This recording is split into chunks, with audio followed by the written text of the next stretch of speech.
રાજકોટમાં રઘુવંશી યુવા શક્તિ સંઘ દ્વારા સ્વાભિમાન સંમેલનનું આયોજન કરવામાં આવ્યું હતું, જેમાં રઘુવંશી સમાજના લોકો મોટી સંખ્યામાં એકત્રિત થયા હતા। કોર્પોરેટરની ટિકિટ ફાળવણીમાં સમાજના એક પણ પુરુષને સ્થાન ન મળતા ભારે રોષ વ્યક્ત કરવામાં આવ્યો છે। સમાજના આગેવાનોનું કહેવું છે કે તેમની સાથે અન્યાય થયો છે અને હવે તેઓ પોતાના હકો માટે વધુ સક્રિય બનશે। સાથે જ 2027ની વિધાનસભા ચૂંટણીમાં ફરજિયાત ટિકિટ લેવાની ચેતવણી આપી, નહીં તો ચોક્કસ જવાબ આપવાની પણ જાહેરાત કરવામાં આવી છે।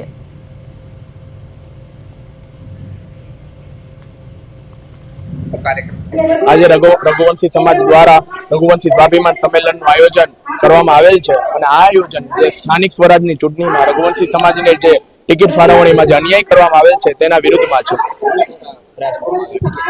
રઘુવંશી સમાજનો જે ગઢ ગણાય અને ભાજપનો જે ગઢ કહેવાતો હોય એવા વોર્ડ નંબર 1, 2, 3માં ખાસ કરીને વિધાનસભા 69ના ભાજપ નેતા દ્વારા અમારા રઘુવંશી સમાજના ઉમેદવારની ટિકિટ કાપવામાં આવેલ છે। ના, 100% અમે ભાજપ વિરુદ્ધ મતદાન કરશું અથવા